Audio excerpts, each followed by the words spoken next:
মহাকাশে শোনা গেল ফেরেশতাদের শব্দ। নিজেদের অজান্তেই নাসা আবিষ্কার করল আসমানে থাকা ফেরেশতাদের জিকিরের ধ্বনি। চলুন একবার শুনে নিই সে শব্দ।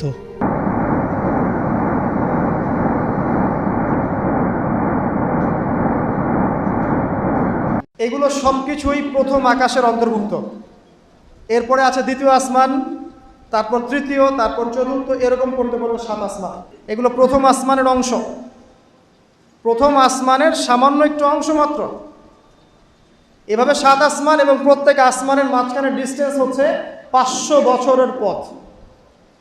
7 আসমানের উপরে আছে কুরসি, ওয়াসিআ কুরসিয়ুহুস সামাওয়াতি ওয়াল আরদ। আল্লাহ পাকের কুরসি এই 7 আসমানকে ঘিরে আছে, সুবহানাল্লাহিল আযীম। এর উপরে আছে মহাসাগর, একটা সাগর। এগুলো বিশ্বাস করবেন এখন বললে, কালকে নাসা গবেষণা করে বের করলে বিশ্বাস করবে। কথা বুঝতে পারছেন না? এগুলো মোটেই বিশ্বাস করবে না মানুষ এখন। কিন্তু কাল যদি বলে যে অমুক একটা উপগ্রহ পাঠিয়েছিলাম, সে ছবি তুলে পাঠিয়েছে, মহাসাগর আছে, হ্যাঁ, তখন বিশ্বাস করবে, হ্যাঁ আছে। প্রাণের অস্তিত্ব খুঁজে বেড়াচ্ছে মহাকাশে। আল্লাহ পাক আগেই বলেছেন অসংখ্য প্রাণ আছে মহাবিশ্বে, কিন্তু কোরআন বিশ্বাস করবে না। এভাবে ঘুরতে ঘুরতে যখন জান্নাতের দেখা পাবে না, যদি পায় আর কি, তখন মানুষকে বলবে একটা গ্রহের সন্ধান পেয়েছি, গ্রহের মধ্যে হুর পড়ে আছে, যাদের ওড়না দিয়ে এমন সুগন্ধ বের হয়, যার ওড়নার কোনা যদি পৃথিবীতে নামিয়ে দেওয়া হতো তাহলে সারা পৃথিবী সুগন্ধে ভরে যেত। তখন মানুষ বিশ্বাস করবে, হ্যাঁ আছে। যদি ওরা বলে জাহান্নাম বলতে কিছু আছে, যেখানে আযাব দেওয়া হয়, শাস্তি দেওয়া হয়, 19 জন বড় বড় ফেরেশতা আছেন, তখন এই বিশ্ববাসী বিশ্বাস করবে, হ্যাঁ আছে। এই 7টা আসমানের উপরে আছে কুরসি, তার উপরে মহাসাগর, তার উপরে আছে আরশে আজিম। যে আরশে আজিমের 8টা খুঁটি আছে। কয়টা খুঁটি? 8টা খুঁটি ধরে আছেন মাত্র 8 জন ফেরেশতা। সূরা হাক্কার মধ্যে এটা আছে। কোন সূরা? হাক্কা। এই 8 জন ফেরেশতা এটাকে বহন করে কিয়ামতের দিন নিয়ে আসবেন।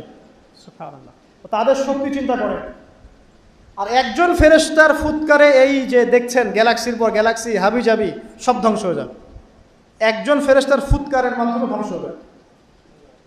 এরপরেও আল্লাহ বলছেন আফালা তুমিনুন আফালা ইউমিনুন, এরপরেও কি তোমরা ঈমান আনবে না?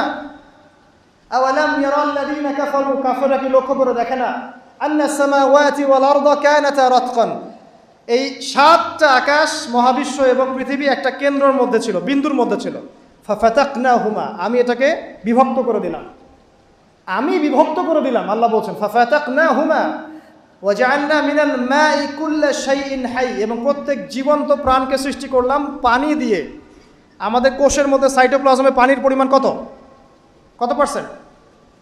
নিউক্লিয়াসের মধ্যে পানির পরিমাণ কত পার্সেন্ট? বেশিরভাগই পানি। পড়াশোনা করেন, পানি দিয়ে তৈরি করেন 70 to 80%। আফালা ইউমিনুন, এরপরে আল্লাহ বলছেন তবুও কি তারা বিশ্বাস করবে না? তো ওই আরশে আজিম ধরে আছেন 8 জন ফেরেশতা। তারপর আরশে আজিমের উপরে আল্লাহ রাব্বুল আলামিন। তো আল্লাহ রাব্বুল আলামিন এই যে প্রথম মহাবিশ্ব দেখছেন, এর ঊর্ধ্বে অবস্থান করছেন। তার মানে এখানে যে সময় চলছে, অতীত, এখানকার অতীত, এখানকার ভবিষ্যৎ, এখানকার বর্তমান, আল্লাহ পাক এই 3 কালের ঊর্ধ্বে অবস্থান করছেন। আল্লাহ পাক যখন বলছেন যে আবু লাহাব জাহান্নামে যাবে, আল্লাহ পাক দেখে দেখে বলছেন, এই যে ভবিষ্যৎটা আল্লাহ পাক দেখছেন, আবু লাহাব এখানে আছে, এখন ইন ফিউচার এখানে যাবে, এখানে গিয়ে সে জাহান্নামে যাবে। আল্লাহ চোখের সামনে সব। আমাদের কাছে মনে হচ্ছে অতীত, বর্তমান, ভবিষ্যৎ, আল্লাহর সামনে এগুলো কিছুই নাই। ওই যে নক্ষত্রের কথা বলা হচ্ছে, এটা অতীতকালের ছবি, কত বছর আগের ছবি, এত বিলিয়ন বছর আগের ছবি। মানে আপনি আমি আকাশে যা দেখি এগুলো পাস্ট টেন্স, অতীতকাল। এটা সূর্য আপনি দেখছেন এখন, এটা 8 মিনিট 20 সেকেন্ড আগের সূর্য। ওদের থিওরি মতে আর আলো আসতে যে সময়টুকু লাগে, এই সময়টুকু চলে যাচ্ছে আপনার। আলো আসতে কতটুকু সময় লাগে পৃথিবীতে? 8 মিনিট 19 সেকেন্ডের মতো। তার মানে আপনি যে সূর্যটা দেখছেন, এটা আসলে 8 মিনিট 19 সেকেন্ড আগের সূর্য। তার মানে আমরা যা দেখছি আকাশে সব পাস্ট টেন্স, অতীতকাল। তাহলে যদি সূর্য থেকে পৃথিবীকে দেখা যায়, তাহলে ওরা পৃথিবীর অতীতকাল দেখবে। কথা কি বুঝতে পারছেন? আল্লাহ পাক এগুলো সবের ঊর্ধ্বে। এই আলোর চেয়ে প্রচণ্ড গতিতে, আলোর বেগের চেয়ে যদি অনেক অনেক অসীম গতিতে কেউ যদি ছুটতে পারে মহাকাশে, তাহলে সে এই সব কালের ঊর্ধ্বে চলে যাবে। স্টিফেন হকিংসেরও তো সূত্র আছে এরকম। এটাই নবী সাল্লাল্লাহু আলাইহি ওয়াসাল্লামের মেরাজের সাথে মিলে যায়। তিনি গিয়েছেন, ফিরে এসেছেন, এসে দেখেছেন অজুর পানি গড়িয়ে পড়ছে টাইমের ঊর্ধ্বে। সবই বৈজ্ঞানিক, আসলে প্রমাণ করতে পারে না, তখন বলবে যে ধর্ম, মৌলবাদ, অন্ধবিশ্বাস ইত্যাদি ইত্যাদি। যখন প্রমাণ করতে পারবে তখন ধার্মিক হয়ে যাবে স্যার, প্রতিটা বিষয়। তো এটা নিয়ে আরও ডিপ কথা আছে, আজকে ওইদিকে আমি যাচ্ছি না, শুধু এতটুকু বলছি আল্লাহ পাক এই সব কিছুর ঊর্ধ্বে, সেখান থেকে আল্লাহ রাব্বুল আলামিন সব কিছু দেখেন এবং শোনেন। আসুন, আল্লাহ কোথায় এটা খুঁজতে ইব্রাহিম আলাইহিস সালাম বলছেন, হয় তারা আমার রব, চাঁদ আমার রব, বা নক্ষত্র আমার রব, সূর্য বড় সূর্য রব। যখন এগুলো ডুবে গেল তখন তিনি একটা কথা বললেন, সেটা কি? ইন্নী ওয়াজ্জাহতু ওয়াজহিয়া লিল্লাযী ফাতারাস সামাওয়াতি ওয়াল আরদা হানিফা ওয়া মা আনা মিনাল মুশরিকিন। আল্লাহ পাক এটা অন্য জায়গায় বলেছেন, মা কানা ইব্রাহিমু ইয়াহুদিয়্যা ওয়ালা নাসরানিয়্যা। ইব্রাহিম ইহুদি ছিল না, নাসারা ছিল না, ওয়ালাকিন কানা হানিফান মুসলিমা, তিনি একনিষ্ঠ মুসলিম ছিলেন। ওয়া মা কানা মিনাল মুশরিকিন, তিনি মুশরিকদের অন্তর্ভুক্ত ছিলেন না। হুয়া সাম্মাকুমুল মুসলিমিন, তিনি তোমাদের নাম দিয়েছেন মুসলিম।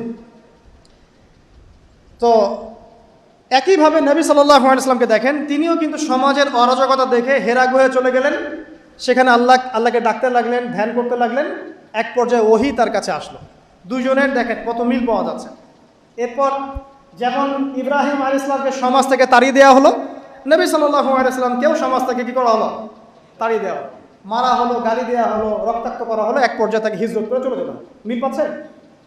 পরিবার বাধা দিয়েছে ইব্রাহিম আলাইহিস সালামকেও, মুহাম্মদ সাল্লাল্লাহু আলাইহি ওয়াসাল্লামকে। আত্মীয়রা বাধা দিয়েছে ইব্রাহিম আলাইহিস সালামকেও, মুহাম্মদ সাল্লাল্লাহু আলাইহি ওয়াসাল্লামকেও। সমাজ বাধা দিয়েছে ইব্রাহিম আলাইহিস সালামকেও, মুহাম্মদ সাল্লাল্লাহু আলাইহি ওয়াসাল্লাম। হিজরত করে চলে যেতে হয়েছে তাকেও এবং তাকেও আলাইহিস সালাম। দুজনের চেহারার মিল। চলে যাওয়ার সময় তাদের সাথে কে ছিল? ইব্রাহিমের সাথে তার স্ত্রী সারা। তার স্ত্রীর নাম কি? বিশ্বের সবচেয়ে সুন্দরী মহিলা ছিলেন দুজন। কয়জন? দুজন। একজন হাওয়া আলাইহিস সালাম, দুই নাম্বার সারা আলাইহিস সালাম। তাদের মতো সুন্দরী নারী পৃথিবীতে খুব একটা আসেনি। হিজরতের সময় তাদের দুইজনের সঙ্গী হচ্ছেন তাদের স্ত্রীরা। দেখেন, শুরু থেকে নবী সাল্লাল্লাহু আলাইহি ওয়াসাল্লামের পাশে ছিলেন তার স্ত্রী খাদিজা রাদিয়াল্লাহু আনহা, এবং ইব্রাহিম আলাইহিস সালামের পাশে তার স্ত্রী সারা আলাইহিস সালাম। আর খাদিজা রাদিয়াল্লাহু আনহা অবদান সম্পর্কে তিনি বলছেন যে আমার কথা যখন কেউ শুনতো না, তখন খাদিজা আমার উপর ঈমান এনেছিল, অতএব তোমরা তাকে নিয়ে ভালো মন্দ বলো না। আর খাদিজা রাদিয়াল্লাহু আনহা সেই মহিয়সী নারী যাকে জিবরাইল আলাইহিস সালাম সালাম দিয়েছেন, এবং তার জন্য জান্নাতে এমন একটা ঘর নির্মাণ করা হয়েছে যেই ঘরের মধ্যে কোনো শোরগোল নাই, কোনো রকমের শব্দ দূষণ নাই, সুকুন আর সালাম, পিস। আমাদের মা বোনদেরকে আল্লাহ খাদিজা রাদিয়াল্লাহু আনহার মতো বানিয়ে দিন, আমিন। এবার হিজরত তাকেও করতে হলো। তিনি করলেন মদিনায় সাল্লাল্লাহু আলাইহি ওয়াসাল্লাম, আর ইব্রাহিম আলাইহিস সালাম কোথায় করলেন? না, প্রথমে দিনে কোথায়? যাওয়ার আগে একটা ঘটনা ঘটেছে, তারপর একটা ঘটনা। যাওয়ার আগে ঘটনা কি? সমাজের লোকজন মূর্তি পূজা করছে, সূরা আম্বিয়ার মধ্যে আছে। আমি শর্ট করছি, নাহলে সময় বেশি লাগবে। সূরা আম্বিয়ার মধ্যে আছে, লোকজন শিরক করছে। ইব্রাহিম আলাইহিস সালাম বলছেন, মা হাদিহি তামাসিউলিল্লাযী আনতুম লাহা আকিফুন, এইসব কি সব মূর্তির তোমরা পূজা করো, যারা শোনেও না এবং উপকারও করতে পারে না, অপকারও করতে পারে না। তখন তার কওম তাকে বলছেন, তুমি কি আমাদের সাথে ঠাট্টা মশকরা করছো না, তোমার কাছে কোনো সত্য আছে? তখন ইব্রাহিম আলাইহিস সালাম বলছেন, তোমরা চলে গেলে আমি এদের ব্যাপারে ব্যবস্থা নিব। যখন তারা চলে গেল, ইব্রাহিম আলাইহিস সালাম এই সবগুলো মূর্তিকে ভেঙে ফেললেন, ইল্লা কাবীরাম মিনহুম, শুধু বড় মূর্তিটা বাদ দিয়ে। তারা ফিরে আসলো, এসে দেখলো যে মূর্তি ভাঙা। কে ভাঙলো? মান ফাআলা হাদা বিআলিহাতিনা, আমাদের উপাস্যদের সাথে এই কাজ কে করেছে? একজন বলল, হয়তোবা সে ব্যক্তি করেছে, ইউকাল লাহু ইব্রাহিম, যার নাম ইব্রাহিম। ডাকা হলো, তুমি কি করেছো? তিনি বলছেন যে বাল ফাআলা কাবীরুহুম হাদা, বরং তাদের বড় মূর্তিটাই কাজ করেছে। ফাসআলহুম ইন কানু ইয়ানতিকুন, ওকে জিজ্ঞাসা করো যদি সে কথা বলতে পারে। এবার তারা বুঝতে পারলো এত কথা বলতে পারে না। তখন ইব্রাহিম আলাইহিস সালাম বললেন, তুমি কেন তাহলে এমন কিছুর উপাসনা করছো যে শোনেও না, দেখেও না, কথাও বলতে পারে না? আমি যাকে ভাঙলাম সে তো প্রতিহত করতে পারলো না, একটা মাছি বসলে সে তাড়াতেও পারলো না, তাহলে কেন তার উপাসনা করছো? কোনো জবাব নাই। জবাব নাই কিন্তু হঠকারিতা অহংকার আছে, ঠিক এখনকার নমরুদ ফেরাউনদের মতো। জবাব নাই কিন্তু হঠকারিতা অহংকার আছে। তাকে দরবারে নিয়ে যাওয়া হলো। ওখানে শাসককে নমরুদ ডেকে বলছে কি সমস্যা? তো ইব্রাহিম বলছে কি সমস্যা, কে তোমার রব? ইব্রাহিম আলাইহিস সালাম বলছেন রব্বি আল্লাযী ইউহয়ী ওয়া ইউমীত, আমার রব সে যে জীবন দেয় মৃত্যু দেয়। নমরুদ বলছে আনা উহয়ী ওয়া উমীত, আমি তো জীবন দেই মৃত্যু দেই। কিভাবে? একজন ফাঁসির আসামি তাকে ডেকে নিয়ে ছেড়ে দেব, এই জীবন দিলাম। আর একজন সাদাসিধা মানুষ নিরপরাধ ডাকলো, গর্দান নামিয়ে দিল, মৃত্যু দিলাম। ইব্রাহিম আলাইহিস সালাম বলছে আচ্ছা ঠিক আছে। ক্বালা ইব্রাহিম রব্বি আল্লাযী ইউহয়ী ওয়া ইউমীত, তারপরে তিনি বলছেন ইন্নাল্লাহা ইয়াতি বিশ-শামসি মিনাল মাশরিক ফাতি বিহা মিনাল মাগরিব, আমার রব আল্লাহ তিনি যিনি পূর্ব দিক থেকে সূর্যকে উদিত করেন, তুমি যদি রব হয়ে থাকো তাহলে পশ্চিম দিক থেকে উঠিয়ে দেখো। বুহিতা আল্লাযী কাফার, এরপরে সে কাফের হতভম্ব হয়ে গেল, কিন্তু কিচ্ছু করতে পারলো না। সবাইকে বললো একে ধরো। ওয়ানসুরু আলিহাতাকুম, তোমাদের ইলাহদেরকে সাহায্য করে একে ধরো। খুজুহু ওয়া হাররিকুহু, তাকে ধরো এবং আগুনে পুড়িয়ে দাও। ওই যে আগুনের কুণ্ডলি খোলা হলো, এবার তাকে আগুন জ্বালানো হলো, তাকে আগুনে ফেলা হচ্ছে। আগুনে পড়ার সময় আল্লাহ রাব্বুল আলামিন তার কাছে পাঠালেন জিবরাইল আলাইহিস সালামকে, এসে বলছেন হাজাতান ইনদি, তোমার কি কোনো হাজত আছে আমার কাছে? তখন ইব্রাহিম আলাইহিস সালাম বলছেন না, আমার হাজত আল্লাহর কাছে আছেন। হাসবি আল্লাহ ওয়া নি'মাল ওয়াকিল, নি'মাল মাওলা ওয়া নি'মান নাসির। এই কথা বলার সাথে সাথেই আল্লাহ পাকের সাহায্য অবধারিত হয়ে পড়লো। আল্লাহ পাক বললেন ইয়া নার, হে আগুন, কুনি বারদান ওয়া সালামান আলা ইব্রাহিম, ঠান্ডা হয়ে যাও, ইব্রাহিমের জন্য শীতল ঠান্ডা হয়ে যাও। ব্যাস, সবাই দেখলো যে ইব্রাহিম আগুনে পড়ে আছে কিন্তু উঠছে না। ঠিক এরকম পরীক্ষা নবী সাল্লাল্লাহু আলাইহি ওয়াসাল্লামকে দিতে হয়েছে না? বদরে, উহুদে আল্লাহ সাহায্য এসেছে না? আল্লাহর ফেরেশতা এসেছে, তার মাধ্যমে সাহায্য হচ্ছে। এক একজনের মানে মাত্রাটা ডিফারেন্ট ছিল, কিন্তু ঘটনা কিন্তু সেই। আমরা যদি কোনো বিষয়ে টেনশনে পড়ি, উদ্বিগ্ন হই, তাহলে একটাই কাজ করবেন, নামাজে দাঁড়াবেন। সিগারেট ধরানোর দরকার নাই, টেনশনে স্মোক করার দরকার নেই, ড্রাগস নেওয়ার দরকার নেই, একটা মিউজিক ছেড়ে দেওয়ার দরকার নেই। নামাজে দাঁড়িয়ে যান, আল্লাহ পাক আপনার টেনশন দূর করে দেবে ইনশাআল্লাহ তাআলা। একই জিনিস। এরপরে হাজরা আলাইহিস সালামকে ইব্রাহিম আলাইহিস সালাম বিয়ে করে নেন, প্যালেস্টাইনে চলে যান। এখন সন্তান হচ্ছে না। শেষ বয়সে গিয়ে ইব্রাহিম আলাইহিস সালাম বলছেন ইন্নী যাহিবুন ইলা রব্বি সায়াহদিন, আমি চললাম আমার রবের দিকে, আমার রব আমাকে পথ দেখাবে। রব্বি হাবলি মিনাস সালিহিন, হে আমার রব আমাকে সলেহীন সন্তান দিন, মানে উত্তম নেককার সন্তান দিন। রব্বি হাবলি মিনাস সালিহিন ফাবাশশারনাহু বিগুলামিন হালিম, আল্লাহ বলেন এরপর আমি তাকে একজন সহনশীল সন্তানের সুসংবাদ দিলাম। এরপর এই সন্তান যখন বড় হলো, ফালাম্মা বালাগা মাআহু সা'য়া, যখন সে দৌড়ানো শিখলো, ক্বালা ইয়া বুনাই, ইব্রাহিম আলাইহিস সালাম বললেন হে আমার সন্তান, ইন্নী আরা ফিল মানামি আন্নী আসবাহুক, আমি স্বপ্নে দেখেছি আমি তোমাকে জবাই করছি। ফানজুর মাযা তারা, তোমার কি রায় আমাকে বলো। এই বাচ্চার বয়স কত হবে? 10 বা 12।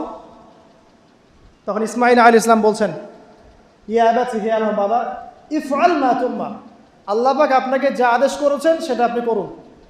সাতাজিদুনি ইনশাআল্লাহু মিনাস সাবিরিন, ইনশাআল্লাহ আপনি আমাকে ধৈর্যশীল পাবেন। কত বছর বয়স? 10 বা 12। আর আমাদের এই জেনারেশনের 10-12 বাদ দেন, 20-30 বছরের মানুষকে জিজ্ঞাসা করেন এরকম কোনো চেতনা আছে কি না আদৌ আল্লাহর হুকুমের সামনে মাথা নত করার। আল্লাহ পাক হুকুম করেছেন, মাথা নত। জীবন দেওয়া তো অনেক বড় বিষয়, আল্লাহর জন্য জীবন উৎসর্গ করা তো বিশাল ব্যাপার, সবচেয়ে চূড়ান্ত লেভেল। নামাজ পড়ে কিনা জিজ্ঞাসা করে, হারাম অ্যাফেয়ার ছাড়তে পারছে কিনা জিজ্ঞাসা করে, মিউজিক ছাড়তে পারছে কিনা জিজ্ঞাসা করে, বাদ্যযন্ত্র ছাড়তে পারছে কিনা জিজ্ঞাসা করেন। আল্লাহর জন্য সুদ ছাড়তে পারে কিনা জিজ্ঞাসা করে। আল্লাহর জন্য যার যার সম্পত্তি ওকে দিয়ে দিতে পারে কিনা জিজ্ঞাসা করে। সদকা করার মানসিকতা, আল্লাহর জন্য একটা মসজিদ করতে পারে কিনা, একটা মাদ্রাসা করতে পারে কিনা। জীবন দিয়ে অনেক বড় বিষয়। যারা ছোট ছোট কুরবানি করতে পারে না, এরা বড় কুরবানি করতে পারবে, এটা ভাবা যায় না, এত সহজ না। যারা ছোট ছোট কুরবানি করতে পারে না, যে 5 টাকা দান করার মানসিকতা রাখে না, তার কাছে আপনি 5 লাখ টাকা চাচ্ছেন, সম্ভব? ইল্লা মাশাআল্লাহ। তো এই বাচ্চার বয়স 12 বছর, বলছেন ইয়া আবাতি, হে আমার বাবা, ইফআল মা তুমার, আল্লাহ পাক যা আদেশ করেছেন করেন, আমাকে ধৈর্যশীল পাবেন। এরপরে ফালাম্মা আসলামা ওয়া তাল্লাহু লিল জাবিন, যখন তারা উভয়ে আত্মসমর্পণ করলেন এবং বাবা ছেলেকে পাশ করে শুইয়ে দিলেন জবাই করার মতো করে। ইব্রাহিম, আল্লাহ বলছেন আমি ইব্রাহিমকে ডাকলাম, হে ইব্রাহিম, কদ সাদ্দাকতা রুইয়া, তুমি তোমার স্বপ্নকে সত্যি করেছো। কদ সাদ্দাকতা রুইয়া ইন্না হাদা লাহুয়াল বালাউল মুবিন, এটা ছিল একটা স্পষ্ট পরীক্ষা। ওয়া ফাদাইনাহু বিযিবহিন আযীম, এই জায়গায় আমি একটা মহান কুরবানি উৎসর্গ করলাম, সন্তান কুরবানি দেওয়া লাগবে না। ওয়া সালামুন আলা ইব্রাহিম, ইব্রাহিমের উপরে শান্তি বর্ষিত হোক।